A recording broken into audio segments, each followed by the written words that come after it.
আজকের ভিডিওতে আমরা জানব কিভাবে InShOt ভিডিও এডিটর দিয়ে ভিডিওর ফ্রেম ঠিক করতে হয় এবং InShOt ওয়াটারমার্ক দূর করতে হয়।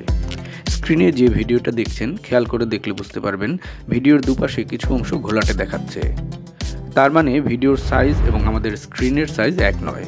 InShOt ভিডিও এডিটর দিয়ে আমরা এই সমস্যা কিভাবে সমাধান করতে হয় সেটাই দেখব। তাহলে চলুন ভিডিওটা শুরু করা যাক। প্রথমে আপনার মোবাইলের InShOt ভিডিও এডিটরটি ওপেন করে ভিডিও অপশানে টাচ করে আপনার ভিডিওটা ইম্পোর্ট করুন। খেয়াল করে দেখুন আপনার ভিডিওটা লম্বা আকৃতির কিন্তু আপনার ফ্রেমটা পাশাপাশি, সেজন্য ভিডিওর দুপাশে অনেকটা অংশ ঘোলাটে দেখাচ্ছে। এই ফ্রেমটা 16:9 রেশিওতে আছে, কিন্তু ভিডিওটা আছে 3:4 বা 4:5 রেশিওতে। সেজন্য আমাদের স্ক্রিন রেশিও পরিবর্তন করতে হবে। সেটা করার জন্য প্রথমে আপনাকে ক্যানভাসে টাচ করতে হবে। এখানে দেখেন অনেক স্ক্রিন রেশিও আছে।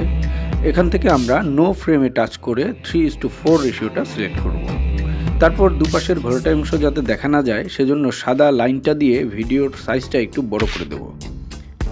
এখন ভিডিওটা ধরে উপরে নিচে করে ভিডিওর পজিশন ঠিক করে নিতে হবে। তারপর টিক চিহ্নতে টাচ করে ভিডিও প্লে করে দেখতে হবে ঠিক আছে কিনা।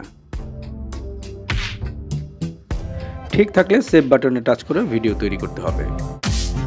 এবার আমরা দেখব কিভাবে ফ্রিতে InShOt ওয়াটারমার্কটা ওঠানো যায়।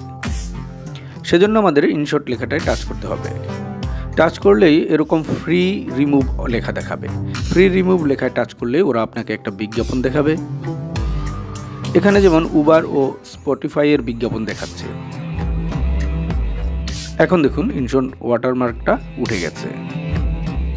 এখন আমরা ভিডিও সেভ করব। সেভ বাটনে টাচ করে রেজুলেশন 1080p এবং ফ্রেম রেট 60 fps দিয়ে আবার সেভ বাটনে টাচ করব। একটা বিজ্ঞাপন দেখাবে এবং কিছুক্ষণের মধ্যেই ভিডিওটা আপনার মোবাইলের গ্যালারির মধ্যে চলে যাবে। আশা করি ভিডিওটি ভালো লেগেছে। পুরো ভিডিও দেখার জন্য সবাইকে অসংখ্য ধন্যবাদ।